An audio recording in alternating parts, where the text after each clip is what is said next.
importante es conocer a Dios. Decía al principio que no podemos conocer a Dios sin conocer a Cristo. Por tanto, por lógica, el segundo tema que tenemos que utilizar de reflexión es la necesidad de conocer a Jesús. Alguien me dice, pero si conocemos a Jesús. Bueno, veremos lo que la Biblia dice acerca de esto. El texto que quiero tomar es de Juan, capítulo 1, versículo 14. Sabéis todos de memoria ese versículo, Evangelio según Juan, capítulo 1, versículo 14, en donde dice Juan, y aquel verbo fue hecho carne y habitó entre nosotros, y vimos su gloria, gloria como del unigénito del Padre, lleno de gracia y de verdad. Conocer a Jesús no es saber más de Jesús, es vivir a Cristo, esencialmente. Pero la Biblia me da unos datos acerca de esa persona a la que tenemos que conocer. Yo creo que Cristo, aparte de desconocido en cuanto a presencia, a sentir su presencia, es también desconocido para nosotros en cuanto a lo que Él es. ¿Qué es Jesús? La gran pregunta, ¿qué es Jesús? Hay que responderla a la luz de la Biblia. Y la primera respuesta es que Jesucristo es Dios. Pero no menos importante es que Jesucristo es hombre. Y no menos importante es que ese conocimiento de Cristo como Dios hombre tiene que producir necesariamente un efecto en mi vida personal. Primeramente, Jesucristo es Dios. Notáis que Juan es un teólogo enormemente equilibrado. Cada vez que habla de deidad, habla también de humanidad. Aquel verbo, Dios, fue hecho carne. Y cada vez que habla a veces de atributos y perfecciones de la omnipotencia divina, habla de Jesús, el hombre, para que tengamos claro que Jesús no es simplemente un hombre, es que es Emmanuel, Dios con los hombres, o Dios con nosotros. Juan llama a Cristo, a Jesús, le da un nombre sumamente importante, le da el nombre de Verbo. En el principio era el Verbo, y el Verbo era con Dios, y el Verbo era Dios. Verbo no es sinónimo de palabra, es sinónimo de discurso absoluto, de expresión absoluta de algo. De manera que cuando leo Hebreos capítulo 1, leo estas palabras. Dios, habiendo hablado muchas veces, en otros tiempos, a los padres por los profetas, en estos postreros días, que es el tiempo actual, nos ha hablado por el Hijo. Nuestro idioma, nuestro idioma castellano necesita poner un artículo, el Hijo, pero realmente en el griego aparece solamente la palabra Hijo. En el principio Dios nos ha hablado en Hijo, es decir, el discurso de Dios hoy se llama Hijo. Por tanto, cuando Cristo viene al mundo de los hombres y revela a Dios, notaréis que la Biblia deja de hablar acerca de Dios. No sé si lo estáis notando.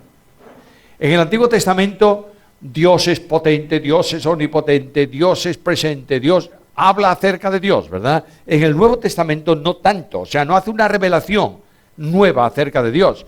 Recuerda lo dicho en el pasado, pero no hay una progresión de revelación, que es a donde quiero llevar. ¿Por qué? Porque Dios lo dijo todo al enviar a Cristo. De manera que como Dios ha dicho todo al enviar a Cristo, no puede decir más. El Nuevo Testamento nos va a dar, por ejemplo, en profecía, una panorámica futura de cosas. ¿Está bien? Pero la revelación de esa profecía, Apocalipsis, por ejemplo, está en el Antiguo Testamento ya. Ahora, ha cambiado totalmente la perspectiva de la profecía del Antiguo al Nuevo Testamento. ¿Por qué? Porque en el Antiguo Testamento Dios hablaba a los profetas, le comunicaba un mensaje que a veces ellos no entendían. Y empezaban a investigar de quién, qué es, cuándo. Y Dios le decía, eso no es para vosotros. Así que escribid lo que digo y seguimos adelante. Ahora, cuando vamos al Nuevo Testamento, nos dice en Mateo capítulo 17 que Cristo llamó a 3 de los discípulos, los hizo subir a un monte y se transfiguró. Pero anteriormente dice, al final del capítulo 16, dice, de cierto os digo, que algunos de vosotros no verán muerte hasta que hayan visto venir el reino de Dios con poder. Y en el monte les manifestó el reino, el Hijo glorioso, los santos de la antigua dispensación, los santos de la Iglesia Y eso va a ser el reino, es el anticipo del reino, ¿verdad? Por tanto, cuando Pedro habla de profecía, dice que nosotros hablamos no como de fábulas o de revelaciones especiales, sino como habiendo visto con nuestros propios ojos su majestad. La profecía ha cambiado. Todo lo que dice el Apocalipsis está descrito en la figura de Jesús en el monte de la transfiguración, ¿notáis? Luego, para la profecía del Antiguo Testamento había una manifestación, una revelación especial. En el Nuevo Testamento la revelación se cumple ¿en quién? En Cristo. De manera que cuando Felipe le dijo, muéstranos al Padre, ¿qué le dijo Jesús? Ya ha visto al Padre, porque el que me ha visto a mí, ha visto al Padre. Ahora, Jesús como verbo es necesariamente Dios. Y si es Dios, la existencia de Cristo antecede a su nacimiento en Belén. Es decir, cuando nace en Belén, no nace el Hijo de Dios. Nace la naturaleza humana del Verbo eterno de Dios. ¿Me estáis siguiendo? De manera que Cristo, antes de nacer en Belén, Juan lo revela como antecesor a todo. Dice que en este mismo capítulo 1, versículo 3 de Juan, todas las cosas por él fueron hechas, y sin él nada de lo que ha sido hecho fue hecho.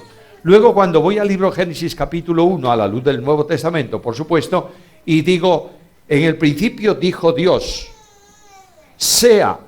¿Quién dice ese sea? El verbo. Es decir, el capítulo 1 de Génesis no lo entendían así la revelación antigua, porque le faltaban los datos que tenemos nosotros, ¿me estáis siguiendo?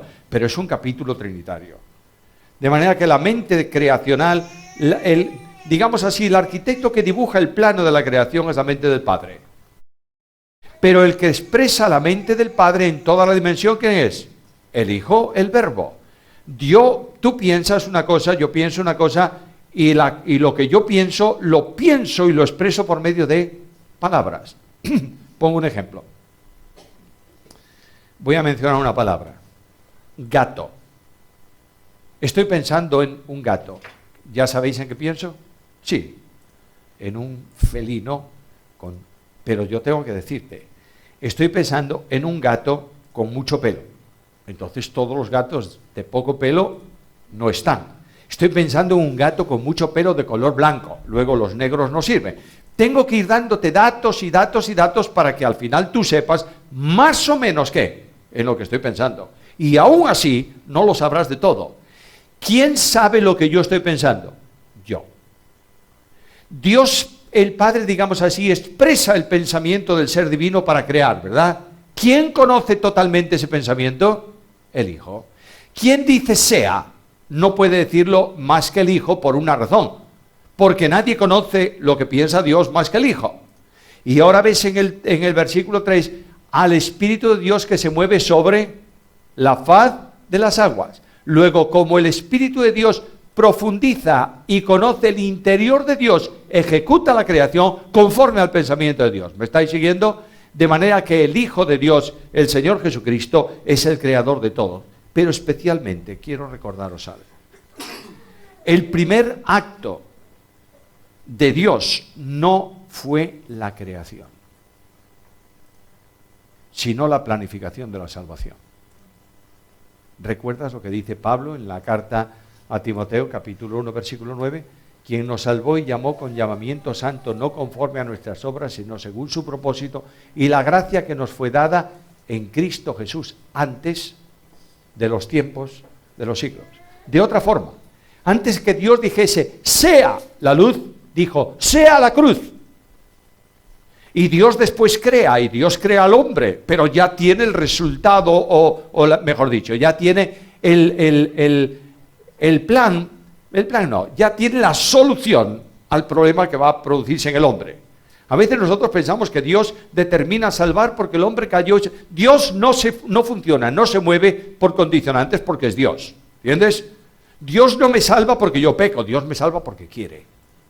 Y Dios establece la salvación y establece quién iba a hacerlo y cómo iba a hacerlo y cuándo se iba a hacer. Es el Dios de la soberanía. Pero este maravilloso Dios Cristo hace surgir todo, el universo, los ángeles y el hombre surgen cuando Él dice, sea, y todo se produce. Pero algo más, Juan me dice que es Dios por otra razón. Versículo 4, en Él estaba la vida. La vida es potestativa de Dios. Cuando una persona toca a un feto para abortarlo, no está cometiendo un delito, está cometiendo un vil asesinato. Porque la vida existe desde el mismo instante de la fecundación. Alguien me va a decir, ¿cómo lo sabes? Porque lo dice la Biblia. ¿En dónde? La presencia, dice la Biblia que Dios no es Dios de muertos, ¿sí o no? Es decir, Dios no puede estar en un muerto, ¿verdad que no? No. Ni vinculado a un muerto, no. El Hijo de Dios se hizo presente en el seno de María desde el mismo momento de la concepción. Porque la naturaleza humana de Jesús se forma sobre la persona divina del Hijo de Dios. ¿Me estás siguiendo? Por tanto, desde el instante mismo en que comienza el proceso de gestación hay vida. Y la vida es de Dios. Y dice aquí el texto bíblico que en Él estaba la vida. Fíjate que no solamente la vida se comunica a los ángeles y se comunica a los animales, se comunica también ¿a quién? Al hombre. ¿Cómo se le comunicó la vida al hombre? Dice que Dios tomó del polvo de la tierra y sopló. Cuando el Espíritu de Dios sopla en lo que sea, le comunica vida. Y la vida viene a la existencia por el soplo de Dios. ¿Me está siguiendo? Ahora, la vida del hombre no puede salir directamente del pensamiento de Dios si no pasa a través del único mediador entre Dios y los hombres. Es decir, todo cuanto sale de Dios no es asimilable al hombre así, según sale. Hay que acondicionarlo para que sea. Pongo un ejemplo. Las gallinas comen trigo. ¿Sí o no? Sí. O digo trigo. Bueno, trigo también. Pero comen maíz. Voy a poner algo más gordo, un grano más gordote. ¿Comen maíz? Sí. Tú vas a la tienda y te compras una bolsa de maíz. La tiras al suelo. Y viene la gallina y ¿qué hace? Se come todos los granos. Intenta comerlos así tú. Vas a tener un problema gordo. Porque tú no eres capaz de asimilar ese maíz como está. Tienes que cocerlo o triturarlo y hacerlo pan. En fin, tienes que adaptarlo a tu constitución, ¿no es esto? Bien. ¿Por qué la gallina lo come? Porque es gallina, pero tú no eres gallina. De manera que lo que sale de Dios para que sea asimilable al hombre, tiene que pasar por el único mediador entre Dios y los hombres, que es Jesucristo hombre. Ahora, eso nos permite entender un versículo muy complicado, muy discutido, muy no sé qué, de la carta primera a los Corintios del capítulo 11, en donde dice, quiero que sepáis que Cristo es cabeza de todo varón, y el varón es cabeza de la mujer. No, las hermanas no dicen nada. Es cabeza de la mujer, y Dios es cabeza de Cristo. ¿Lo dice o no? Y nosotros hemos establecido, porque nos dio la gana, el principio de jerarquía sobre ese versículo. Y decimos, Dios, Cristo, hombre, mujer. Claro, me hace mucha falta. Porque yo quiero mandar sobre la mujer sí o sí. Bueno, la mujer siempre manda sobre el hombre, no te olvides de eso. Conocéis muy bien que el marido es cabeza de la mujer, pero la cabeza es el cuello, perdón, la mujer es el cuello que sostiene esa cabeza. Y cuando el cuello tiene una tortícolis, es muy complicado el asunto. Bien, pero no está así el versículo, señores. El versículo no comienza Dios Cristo, comienza Cristo hombre, ¿sí o no? Simplemente yo lo pongo como me da la gana. Como si dijese a Pablo, señor Pablo, usted se ha equivocado. No, señor, está inspirado por Dios, ¿lo crees? En ese versículo no hay asunto de autoridad, hay asunto de comunicación de vida. La vida del varón la recibió ¿de quién? De Cristo, porque en él estaba la vida. Por tanto, Cristo es la cabeza viviente que comunica. Cristo se nos dice en la Biblia que es espíritu vivificante, ¿o no? Bien, es la cabeza viviente que comunica la vida ¿a cuántos hombres? Todo varón. Luego la vida del hombre procede ¿de quién? De Dios. ¿Por medio de quién? De Cristo. Por eso Pablo dice que hay algunos que se sueltan de la cabeza, y cuando se sueltan de la cabeza no crecen. No está hablando de autoridad, está hablando de comunicación de vida. ¿Y de dónde viene la vida de la mujer? Del hombre, porque fue tomada de ahí. Luego, otra vez sigue el mismo proceso. La comunicación de vida, para la mujer, la cabeza de comunicación de vida es el varón.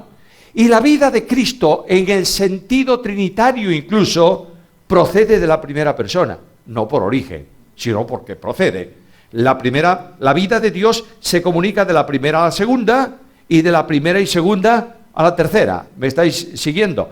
No es porque un día el Padre generó la vida del Hijo, no, porque si es un Padre eterno, tiene que haber siempre un Hijo eterno, ¿o no? Claro que sí. ¿Cuántos años tengo yo de padre? Claro, los mismos años que tiene mi hija mayor. Antes no era padre. Fui padre, pero no, el Padre es eterno. Luego, nunca, cuando la Biblia dice, tú eres mi hijo, yo te engendré hoy, ese engendrar no significa originar, significa simplemente una comunicación de vida. ¿Me estáis siguiendo? A veces es difícil entender la comunicación de vida en la Trinidad, pero es muy simple. Por ahí, hombre, es extraño que no haya aquí una regleta de enchufes. Es extraño, pero siempre hay, por todos los lados. La regleta de enchufes tiene, por ejemplo, 3 enchufes. Para enchufar 3 cosas, ¿verdad? ¿Por dónde entra la corriente? Por el primero. Y del primero pasa al segundo. Y del segundo al tercero. Luego el tercero no nace por el primero, porque la corriente es de todos, pero se comunica de esta manera. Por tanto, en el versículo, la comunicación de vida de la segunda persona viene de la primera, porque en el seno de la Trinidad ninguna persona manda sobre la otra. ¿Por qué? Porque el que manda es mayor que el que obedece, ¿sí o no? Luego, para que la segunda persona pudiera obedecer a la primera, tuvo que hacerse hombre. Y entonces, siendo hombre, fue hecho siervo. Pero no podía ser siervo en la condición divina solo. ¿Me estáis siguiendo? De manera que el versículo tiene que ver con comunicación de vida. No significa que no busquemos otros textos de la Biblia que hablan de la relación. Pero no olvidemos nunca, los creyentes, por favor, que nos gusta tanto mandar sobre nuestras mujeres, tapa los oídos Susana, nos gusta mucho mandar sobre nuestras mujeres. No olvidemos que cuando Pablo va a hablar de hombre en Efesios, matrimonio, Efesios 5, dice, sometiéndoos unos a otros en el Señor, ¿lo dice o no? En esa sumisión, las mujeres estén sujetas a los maridos, y los maridos amen a la mujer, sometiéndoos unos a otros. Esto es muy importante, pero no estamos hablando de matrimonio. Ahora vamos a seguir hablando de Cristo. Cristo es el comunicador de la vida. Y Juan dice que Cristo era Dios y le llama Dios en 1:1. En el principio era el verbo. El verbo era con Dios y el verbo era Dios. A veces a tu casa vendrán, no sé si fueron, supongo que fueron alguna vez, y si no tienes una enorme bendición. Esos de 2 en 2 que vienen con una revista para venderte y que te dicen que Jesucristo no es Dios, es un Dios. ¿Lo visteis alguna vez? Dice que ahí, claro, son todos expertos en griego. A mí me asusta la cantidad de expertos en griegos que hay hoy en la iglesia. Y resulta que todos, y fuera de la iglesia, ¿todos saben griego? No, ninguno sabe griego, pero hablan de griego. Este es el gran problema. Y estos vienen diciéndote que ahí no hay artículo, que hay un artículo indefinido. No, es verdad. En primer lugar, en griego no hay artículo indefinido. Hay artículo determinado o indeterminado, hay artículo determinado o no hay artículo. Cuando no hay artículo, lo sustituimos por un indeterminado. Cuando leemos perro en griego, tenemos que decir él, no tiene artículo. Entonces decimos un. Pero no siempre es así. Porque si le pusiésemos ahí un artículo determinado a verbo, el único, Dios sería el verbo. ¿Entiendes esto? Si dijésemos al principio era el verbo, y el verbo era con Dios, y Dios era el verbo, el único Dios en el concepto griego sería el verbo, por eso no hay artículo. Pero lo que me dice es que el verbo era con Dios y el verbo era Dios. Y una de las cosas importantísimas de ese versículo es que hay ahí una preposición griega que nosotros ya no la traducimos al castellano porque no tiene sentido, no tiene no tiene expresión, no tiene uso esa preposición. Es la preposición cabe. ¿Conoces? ¿Te acuerdas de las preposiciones propias? Ante, bajo, cabe. ¿Se usa cabe? ¿Qué significa eso? Yo, cabe, Juan. ¿Qué es eso? Pues eso significa yo estoy frente a frente con Juan. Pero no tenemos esa. Por tanto, traducimos en el principio el verbo con. Bueno, porque habla de proximidad. Lo que dice Juan es que el Verbo y el Padre estaban frente a frente en un diálogo de amor eterno. Y ese amor se expresaba por medio del Espíritu. Pero ese cabe del versículo, que no podemos traducirlo, lo traducimos o lo traducen. En el principio el verbo era con Dios. Y el verbo era Dios. De manera que Juan dice que era Dios. Y es que Pablo también llama a Dios a Cristo. Y Pablo, y si Juan era un judío unicista, es decir, no creía más que en un Dios único y verdadero, Pablo sería todavía más. Porque como judío y como maestro, tenía muy claro aquel versículo: escucha Israel, Jehová tu Dios, Jehová uno es. Por eso Cristo dice: entended que yo y el Padre somos uno. Está aplicando el versículo del Antiguo Testamento. Lo que está diciéndome aquí es que si es Dios, es eterno, y no voy a parar aquí ningún tiempo, porque antes dije que Jesús dijo un día: yo soy. Y dice Cristo: el cielo y la tierra pasarán, pero mis palabras no pasarán. ¿Por qué? Porque es Dios. El Cristo de la Biblia es el Cristo de la omnipotencia, pero es el Cristo también de la soberanía. De manera que cuando Él dice algo, ¿alguien resiste su voluntad? No. Pongo un ejemplo.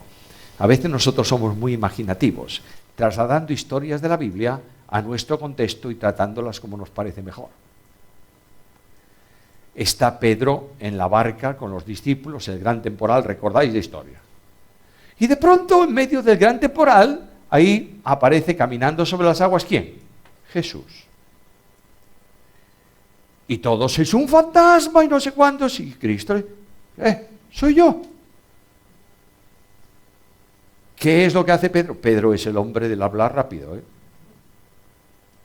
Pedro es el hombre que no tiene posiciones intermedias, o todo o nada. ¿Recuerdas cuando Cristo va a lavar los pies a Pedro? No, ¿cómo que no? Tú no me lavas. No, si yo no te lavo, no tienes parte conmigo, entonces báñame. No solo los pies, sino también la cabeza y el cuerpo. No, Pedro, no hace falta eso. Pedro es este hombre. Y Pedro dice: eres tú. Entonces, manda que yo vaya a ti sobre. Y ahora nuestra imaginación desbordante, coloca el milagro en la fe de Pedro, ¿verdad? Sí, Pedro creyó, salió de la barca. Oye, pues el agua me mantiene y ahí voy. ¿Qué va, hombre? Cristo le dijo: ven. Y la voz de autoridad de Cristo no se puede resistir. Y Pedro vino a Cristo como le dijo, andando sobre el agua. Y cuando llegó a Jesús, ¿qué pasa? ¿Se terminó la petición de Pedro o no? ¿Qué le dijo Pedro? Haz que yo vaya hasta ti. Vino, cumplido Pedro. Pero ahora Pedro, que ha terminado la petición, ¿qué ocurre? Se da cuenta que el agua no lo sostiene. Claro, es que no sostiene a nadie el agua. Y es cuando dice: socorro, que me hundo. Vente, Pedro. Esto es otro tema. Y el tema hombre de poca fe no es que Pedro haya dejado de tener fe. Es que Pedro debiera poder mantenerse en el agua si tuviese fe en el Hijo de Dios. Si tuviese fe como un grano de mostaza, diría. Esta es la cuestión de la Biblia. Pero viene el leproso. Señor, si quieres, puedes limpiarme. ¿Qué dice Jesús? Quiero. Se limpio. De manera que la voz de autoridad de Cristo no se puede resistir. Cristo va a resucitar a Lázaro. ¿Recuerdas la historia también? Le avisan. Y Cristo espera en el sitio donde está 3 días. ¿Y cuándo va a Lázaro? El 4.º día. Hace 4 días que murió. ¿Por qué esperó? Bueno, porque los judíos estaban enseñando en su teología de entonces que el alma del muerto está en el cuerpo durante 3 días. Y que si al cabo de 3 días no resucita, el alma se va definitivamente. ¿Cuánto esperó Cristo? 4 días para que supieran que estaba verdaderamente muerto. Y la hermana dice, no solo está muerto, sino que hiede. Y es cuando Cristo dice a Lázaro, Lázaro, ven fuera.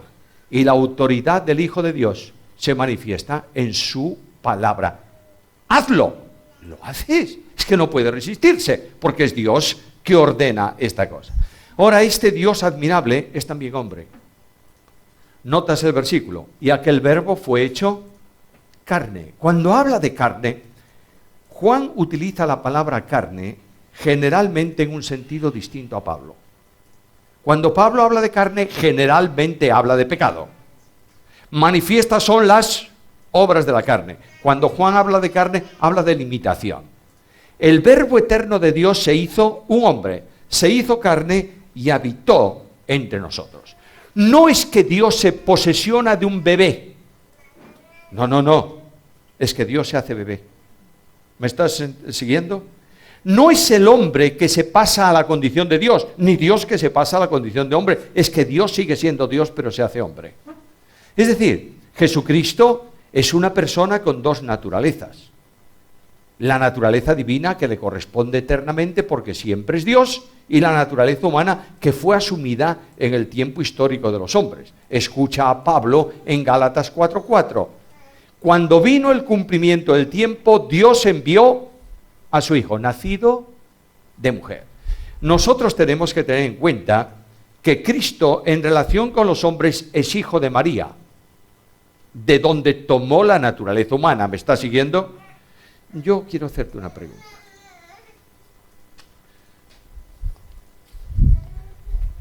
¿Predicamos alguna vez sobre María? Próximo domingo, reunión de la iglesia. Tema de la iglesia: la bienaventurada y bendita Virgen María. No estoy diciendo ninguna herejía, ¿eh? La Biblia llama bienaventurada y bendita. La mitad de la gente dice, no, este se hizo católico. Pues no, señor. Podemos perder 1 hora entera hablando de Jonás, pero de María no hemos predicado, o no predicamos. ¿Por qué? Por la ley del péndulo, como los católicos la pusieron en un sitio que no le corresponde, nosotros la tiramos a la papelera. ¿Es así o no? Pues es así. Nosotros los evangélicos somos así. Y después decimos, hay que predicar toda la palabra. Pues eso no lo predicamos. Yo digo esta mañana una palabra, veréis vosotros cómo es fácil entender esto. Como dice el apóstol, ¿a quién me refiero? A Pablo. ¿Pero puede ser Pedro? Puede, pero Pedro... o sea, Pedro... Sí, es que Pedro... Pues Pablo también. ¿O es que no dice el que tiene un mensajero, un aguijón de Satanás en su carne, que lo abofetea? Y decimos, no, es que estaba enfermo. ¿Enfermo de qué? Se quedó ciego. ¿Cuándo? En el camino a Damasco. Correcto, perfecto. Y el Señor lo sanó medio mal. Le dejó la vista fastidiada. ¿Qué va, hombre? No me digas eso. Y después, ¿cuándo? Es que no ves que a los Gálatas dice, si hubieseis podido, me hubierais dado vuestros... Bueno, yo te voy a decir algo. Te quiero tanto que te doy mi corazón. Este es una hipérbole, ¿o no? Yo no puedo darte el corazón. Y no significa que tú estés mal del corazón. Simplemente estoy refiriendo... Lo que dice en la Escritura es que me amasteis tanto que seríais capaces de daros lo mejor que tenéis. Vuestros ojos, o pudiera haber dicho vuestros brazos. Esa enfermedad. Pero hay 3 veces en la vida de Pablo en donde Pablo no se comporta espiritualmente, vamos a decirlo así. ¿Quién empezó el lío con Bernabé? ¿Cómo le llamaban a Bernabé? Hijo de consolación. Pablo, mira, es verdad que Juan Marcos, pero vamos a dar una oportunidad. Yo no llevo desertores. Eso es lo que dice ahí la Biblia. ¿Y quién empezó el gran lío? Pablo. ¿Y cómo terminó aquello? Casi bofetadas. Pedro viene a Antioquía. ¿Qué dice Cristo? Si tu hermano peca contra ti, ve y repréndele estando tú y él solo. Y si no, testigos. Y finalmente, la Iglesia lo puso a caldo delante de todos. Empezó por el final. Y cuando la Biblia habla de que cuando tengas que reprender, exhortar, hazlo con mansedumbre y con templanza, etcétera, etcétera, Pablo escribe una carta a los Corintios que el Espíritu no nos la ha permitido tener, que le llama en la 2 Corintios la epístola de las muchas lágrimas, que no lo dejó predicar el Evangelio, que envió a Tito para ver qué pasa, vete a por esa carta debió ser. ¿Cómo debió ser esa carta? Pues una carta gorda. Y dice Pablo que por 3 veces le pidió a Dios, quítalo de mí. ¿Y qué le dice Dios? Bástate mi gracia. Hermanos queridos, seamos equilibrados en lo que decimos de la Biblia y en lo que vemos a la Biblia. Un ejemplo más y termino, ese equilibrio de la Biblia. Nicodemo. ¿Oísteis alguna vez llamarle a Nicodemo cobarde o no? Yo sí. ¿Era un cobarde por qué? ¿Porque fue a Jesús? Para que nadie lo quiera. Ahí está la lógica. Pues no, señor. Nicodemo está en Jerusalén con un problema muy serio. Este es el Mesías. Yo sé que es el Mesías, porque ninguno puede hacer las señales que tú haces. Es el Mesías. Y si es el Mesías, ¿qué viene? El reino. ¿Y cómo sé yo que entro al reino? Porque ellos se justificaban por obras, ¿o no? De manera que me va a hacer pasar por la vara y los vínculos del pacto. ¿Cómo sé que doy la medida? El único que me lo puede decir, ¿quién es? El Mesías. ¿Cuándo puedo hablar con el Mesías? Si por la mañana va al templo y siempre tiene un lío con los fariseos. Y después de comer, se va con los discípulos. Y los discípulos son tan duros que nunca entienden nada. ¿Qué quisiste decir con...? Y tiene que explicarles. ¿Y a la noche quién viene? Los enfermos. ¿Cuándo puedo hablar con el Mesías? Cuando todos duermen. De manera que voy a Jesús de noche, y cuando Cristo lo ve venir de noche, le dice, mira, el problema que tú tienes lo resuelvo un momento. Si no crees, si no naces de nuevo, ni entras ni ves el reino.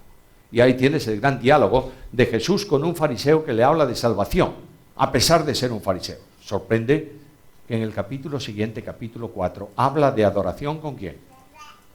Con una mujer samaritana. Bueno, es que este Cristo revoluciona la Biblia, porque él piensa las cosas conforme al pensamiento de Dios, no conforme a la religión de los hombres. Ahora, Cristo es hombre. Y cuando Cristo es hombre, entra el eterno Dios en la experiencia de la criatura. No sé si te has parado a pensar esto.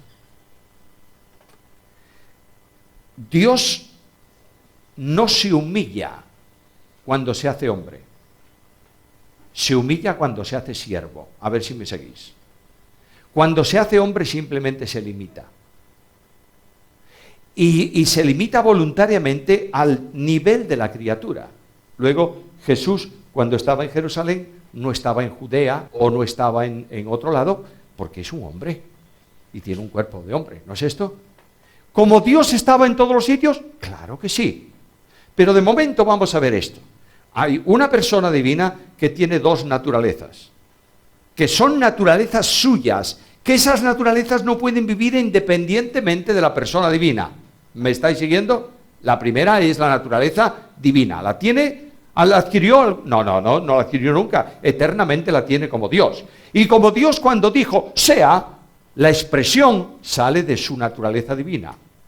La orden de su persona, pero la expresión de la naturaleza. ¿Me estáis siguiendo? Bien.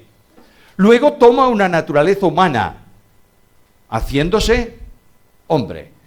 Y la persona divina se expresa tanto por la naturaleza humana como por la naturaleza divina. ¿Me estáis siguiendo bien? Bien. Ahora, en esa naturaleza humana, Dios se limita. Y dice, voy a ser un hombre con los límites del hombre. Y eso enriquece a Dios. ¿Sabes por qué? Porque la experiencia de la criatura viene a ser experiencia de Dios.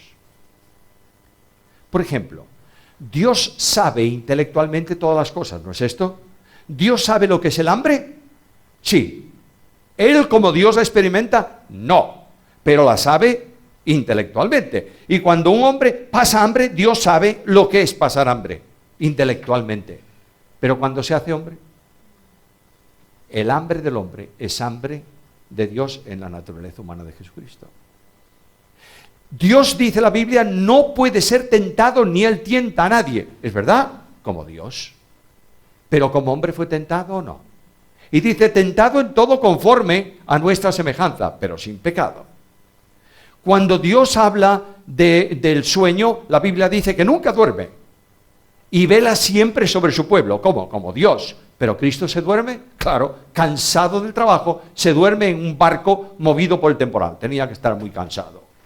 ¿Dios tiene sed? No, es agua de vida para todos. Pero Cristo dice a la mujer samaritana, dame de beber. ¿Dios agoniza? No. Pero en su naturaleza humana agonizó en Getsemaní. ¿Dios muere? No muere Dios. Pero tengo que decir que quien muere en la cruz es Dios. ¿Me estáis siguiendo?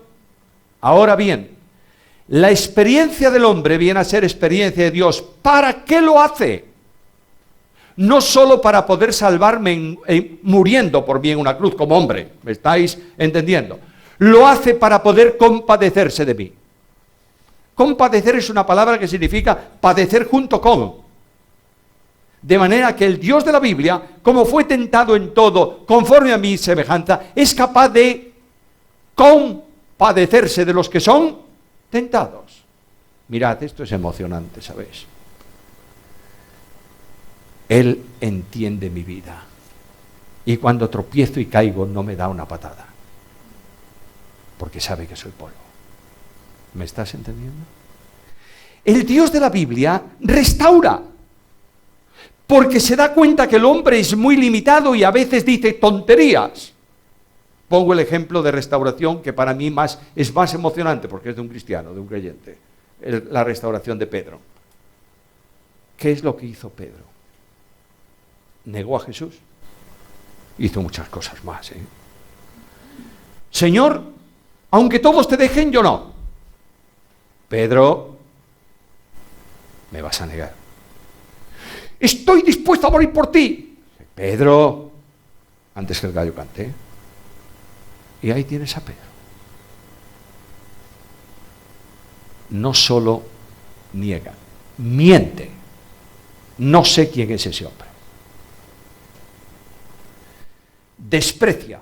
Ya no es el Hijo de Dios que había testificado de él en el camino, Cesarea. Es ese hombre. Perjura. Juro que no conozco a ese hombre. Vaya. Y de pronto, eso ocurre en el patio de la casa del sumo sacerdote, ¿verdad? En el sótano de la casa del sumo sacerdote hay, históricamente demostrado, hay una celda donde se guarda el preso que va a ser llevado al Sanedrín por la mañana. Si comete un delito alguien y lo traen, de noche no lo pueden juzgar, ¿entendéis? Lo llevan cuando está reunido el Sanedrín. De modo, ¿dónde lo custodian? En la cárcel del pueblo no, porque es un judío, no puede mezclarse con gentiles. Lo cierran ahí. De modo que a Cristo lo traen, cruza el patio para guardarlo en la celda, y cuando cruza el patio, ¿a quién vio? A Pedro. A veces nosotros pensamos que Cristo estaba allá lejos y de pronto miró a Pedro. No. La Biblia es sencilla, es simple. Las cosas se producen, salvo los milagros, por algo natural. Pasó y miró a Pedro. Pero no lo miró como diciendo, lo miró como de costumbre. Y Pedro siente en su alma la punzada, ¿verdad? Y dice que salió afuera. Lo intentó 2 veces antes de salir a la calle. ¿Y qué ocurría? La puerta estaba cerrada. Hay un preso, la puerta de la calle se cierra. Y cuando ya el preso va a la cárcel, la puerta se abre y Pedro sale. ¿Y fuera qué hace Pedro? Lloró amargamente. Restauración, confesión. Juan dice que si confiesas, Él es fiel y justo, ¿no es esto? Y ahora Cristo resucita. Y ahí está Pedro y los otros. ¿Qué te parece que sentiría Pedro? Ahora verás. Pero Cristo es gracia. Y Cristo mira a Pedro. Le hizo una pregunta a Pedro. ¿Me amas? Sí, Señor, te amo. ¿Seguro? Seguro, Señor. ¿De verdad? Señor, tú sabes todo, tú sabes que te amo.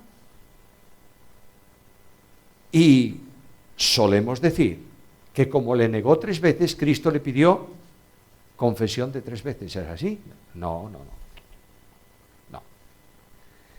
Cada vez que Pedro dice, te amo, Cristo le responde. ¿Y qué le dice?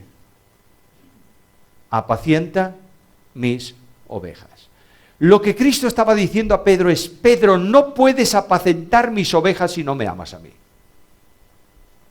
Y esa lección la aprendió Pablo en 1 Corintios 13, donde Pablo dice que si tengo dones, y tengo ministerio, y tengo fe, y tengo no sé qué, y no tengo amor, mi ministerio es ruido que molesta a Dios y molesta a la iglesia.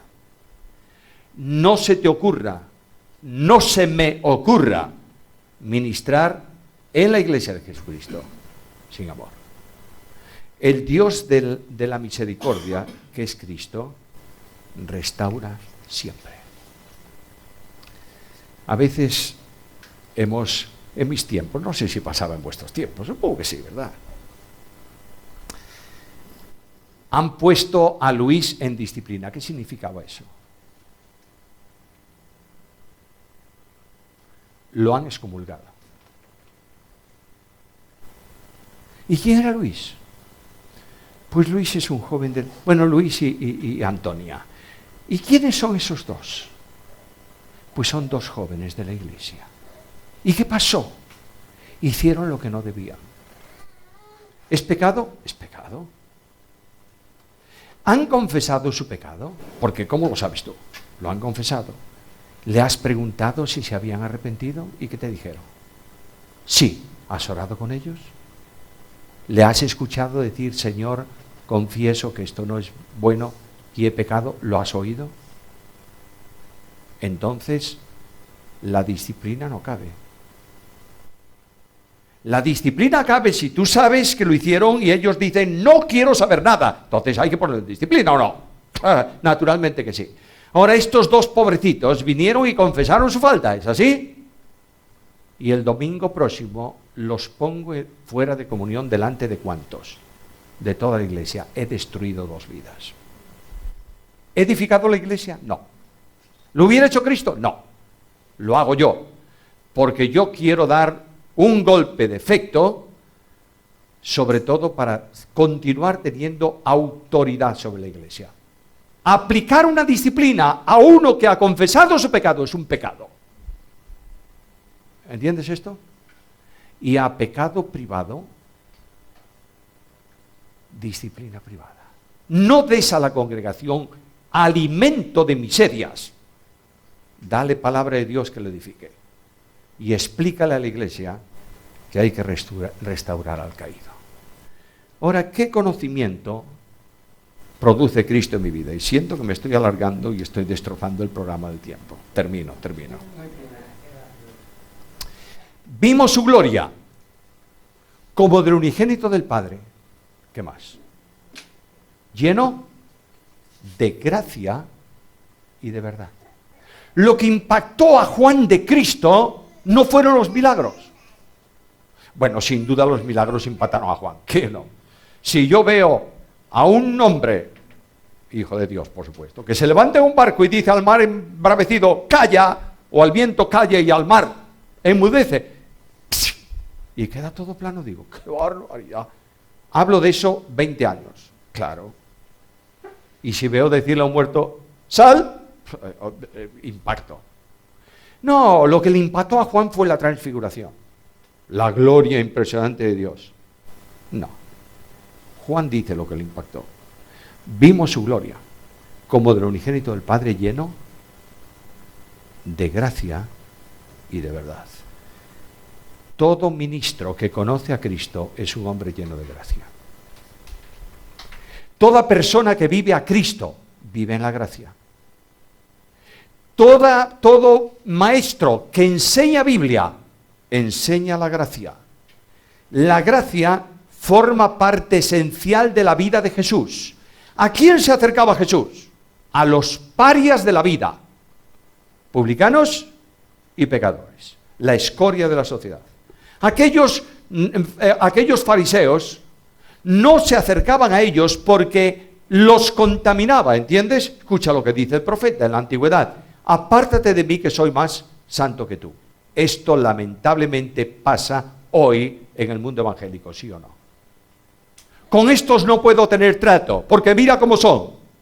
Y mira cómo eres tú. Claro, estos son raros, y tú también. Porque los hermanos no pueden ser idénticos. ¿Cuántos hermanos tienes? 4. ¿Sois iguales? ¡Qué va, hombre! Yo no tengo la experiencia de 4, tengo 1. Mi hermano, si tú vas a Vigo y dices, ¿quién será el hermano de este? Buscas por la ciudad la persona más opuesta, ese es mi hermano. Le gusta usar barba, a veces le digo, pareces un sindicalista o un judío de la vieja dispensación, grandote barba. Esto, la ropa que él usa, a mí no me gusta, la música que escucha no me gusta a mí, bueno, a él le gusta tomarse un par de tazas de café negro bien intenso sin azúcar, y eso yo soy incapaz, entonces somos distintos, ¿verdad? Y viene a casa de vez en cuando mi hermano. Y cuando mi hermano, además de todo eso, mi hermano es un hombre que para ministro de Asuntos Exteriores no tiene precio. Porque es capaz de hacerte ver aquella mesa azul amarilla.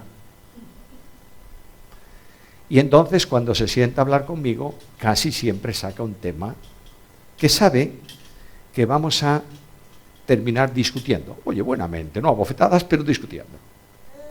Y venga, y me pincha por acá, y me pincha por allá.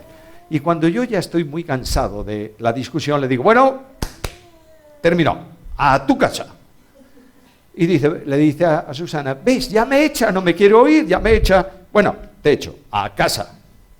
Y se levanta y se va, lo acompaño a la puerta para que no entre, lo acompaño a la puerta, y cuando llego a la puerta, siempre se abraza a mí y me da un beso y me dice, te quiero mucho. Es mi hermano. Las diferencias entre hermanos no están nunca en doctrina fundamental. ¿Entiendes esto? Porque nadie que cree en Cristo niega doctrina fundamental. ¿Todos los grupos evangélicos creen que Cristo viene, sí o no? Sí. ¿Todos los grupos evangélicos creen que eres salvo por gracia mediante la fe? Sí. La diferencia es por cuestiones interpretativas de doctrina general. ¿Entiendes? Doctrina general. Todos creen que Cristo viene, el problema es cuándo. Si antes de la tribulación, a la mitad de la tribulación, después de la tribulación, todos sabemos que va a reinar. Sí. ¿Lo creemos? Sí. ¿Pero cuándo? Bueno, el milenio es simplemente algo que es alegórico y que, bueno, y otros creemos que habrá un milenio, ¿verdad? ¿Es doctrina general? No. O digo, ¿doctrina general? Sí. ¿Es fundamental? No. Pues esos hermanos tan raros van a estar contigo en el cielo. ¿Lo entiendes o no? Departamento de hermanos de primer nivel y departamentos de hermanos de segundo y resto de congregaciones. ¿Qué va, hombre? ¿Qué va? Bajo ningún concepto.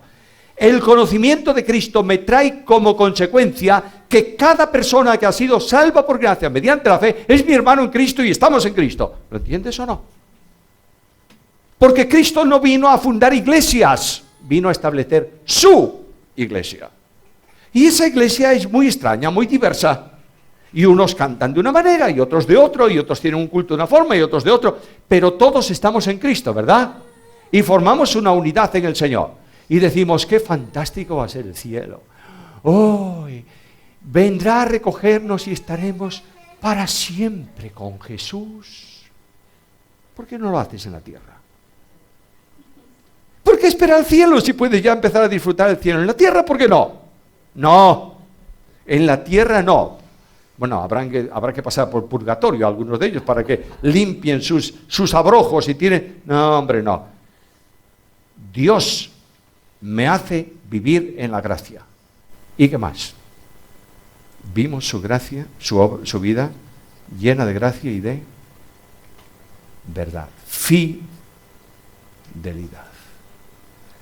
Dios ha demostrado fidelidad en tu vida. Esta mañana hizo salir el sol para ti y para mí. ¿Nos ha dado alimento? Bueno, espero que al mediodía nos dé también la porción correspondiente. Pero lo que yo sí sé es que no he visto justo, desamparado, ni su simiente que mendigue pan. Bueno, es que mira, a mí Dios me trata, le sirvo mucho, pero me trata de una forma, no me da todo lo que le da al otro. ¿Y a ti qué te importa? ¿Tienes bastante? ¿Sabe tu Padre Celestial lo que necesitas? Bueno, a veces nosotros necesitamos lo que Dios no nos da porque no lo necesitamos. Yo quisiera tener un Mercedes-Benz 600, no sé cuántos, de 2 plazas deportivo. Señor, no te hace falta. ¿Te vale con esto? Muy bien, gracias, Señor. Con que tengas sustento y abrigo, dice, estate contento. Porque somos extranjeros y peregrinos. Y nuestra ciudadanía está en los cielos. Y nuestra patria, el cielo. Y las riquezas de gloria en Cristo Jesús. Dios es fiel. Dios me ha dicho, no temas, yo estoy contigo todos los días hasta el fin. ¿Lo crees? ¿Lo sientes? Durante los años de ministerio, el 26 del mes pasado, ¿no? Hizo 32 años que estoy en el pastorado de la iglesia.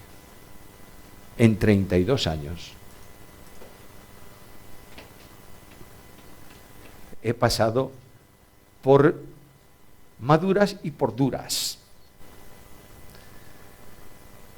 Y Dios tuvo que andar a patadas conmigo. ¿Sabes para qué? Para hacerme entender, para decirme, cállate. Oh, eso me costaba. Sobre todo al principio, madre querida. Venía alguien y decía, ¿sabes que Samuel dijo? Carta al que dijo, no dije nada. ¿Sabes qué? Vuelta. Las horas que yo he perdido en esta estupidez, no te imaginas tú. Cuando el Salmo me dice, encomienda a Jehová tu camino y espera. Y él, no, pero yo no espero. Yo quiero arreglar el tema. Me ha costado tanto, pero creo que voy aprendiendo la lección. Hace poco tiempo, siempre hay alguien, que levantó por ahí algo. Y el consejo de iglesia me dijo, vamos a ir allá. Yo le dije, yo no. Bueno, queremos decir nosotros algo porque la iglesia está un poco en entredicho. Si lo queréis decir, decirlo. Pero nada más. Ahora tú, no, yo no. Defenderte ni hablar. Cuando tú pones las cosas en las manos del que es fiel y él actúa, no te imaginas tú cómo actúa. Hace muy poco tiempo estábamos en un país, primera vez que visitábamos uno de los países de Centroamérica, ¿no? Salíamos de Buenos Aires para Centroamérica y el día anterior a la salida me llama el coordinador del programa y me dice, mira, han llegado unas noticias por aquí que han alterado a algunos. Bueno, no me extraña. Y tenemos un problema, y es que el sitio donde íbamos a hacer las conferencias, un local de una iglesia, esa iglesia dijo, debido a esto, mejor no, porque voy a tener problemas dentro. La pregunta que le hice yo es, ¿queréis que vaya o no? A mí no me molesta nada. Yo busqué la invitación. No. Pues entonces, el que abrió la puerta, la cierra, yo no tengo problema. Claro, Dios funciona. Y el director de la radio evangélica, en donde por la gracia de Dios tengo programas en todo Hispanoamérica, dijo, yo me ocupo de buscar el sitio. Buscó un lugar 2 veces mayor que el otro. Y el problema que tenían, ¿sabes qué era? ¿Cómo vamos a llenar esto? ¿Qué ocurrió el último día? La gente estaba en pie. Si yo hubiera dicho algo, a lo mejor hubiera arreglado yo. No. Ni hablar. Tengo que aprender que veo la gloria de Cristo y que Él está lleno de gracia y de fidelidad. A veces yo quisiera hacer algo en la obra y Él me dice, ni hablar. Ahora estoy ya con edad muy avanzada. Ya soy un vejete. El año pasado dije a la iglesia en diciembre: hermanos, el ministerio mío, ministerio pastoral en la iglesia, creo que debe ir terminando. Porque yo no quiero ser un cuello de botella. Que esté yo ahí y que la cosa no avance porque el viejo no se mueve. No quiero. Quiero irme. Entonces, si os parece, para poder hacer esto, necesariamente entiendo que debo salir, apartarme, separarme físicamente. Si no, lo que ocurría es que íbamos a un viaje, al venir tenía una carpeta de cosas que había que resolver. ¿Pero por qué no resolvisteis? Porque queremos saber qué opinas de esto. No, eso no puede ser. Una iglesia no puede pivotar sobre un hombre. Si pivota sobre un hombre, es mala iglesia. Yo dije, bueno, chao, viajes. Vamos a tomar este año el año del ministerio exterior. Venga, lo que había por ahí. Hemos estado literalmente más tiempo de viaje que en casa. Y aún queda otro viaje. El otro día tuvimos un domingo, de vez en cuando lo hacemos de retiro de iglesia. Va toda la iglesia a un sitio fuera del edificio y ahí tenemos grupos de reflexión, los ministerios de la iglesia explican lo que están haciendo, hay un... bueno. Consecuencia final. Queremos que el año que viene estés más tiempo en vivo. ¿Qué hay que hacer? Pues no me dice nada, pero ¿qué hay que hacer? Cortar el ministerio exterior. De modo que hemos dedicado el último tiempo a decir, no podemos ir. Y si la iglesia me dio el tiempo, yo no me muevo de la iglesia, no estoy aquí porque yo dije sí, estoy aquí porque en el programa de este año estaba autorizada esta visita. Yo no creo en una obra fuera o al margen de la iglesia, no creo. Cuando yo quiero hacer algo al margen de la iglesia, me voy de la iglesia. Y lo que hemos tenido es que escribir a mucha gente y decirle, sentimos mucho, pero no vamos a ir este año. Dios es fiel. El que no sé lo que hay que hacer soy yo, pero Él sabe lo que hay que hacer en su hora. Y a donde tengo que ir es a conocer a Jesús de esta manera. Saber que Él está en la iglesia y que ese es Señor de la iglesia. Cuando Cristo es el Señor, las cosas funcionan conforme a su voluntad.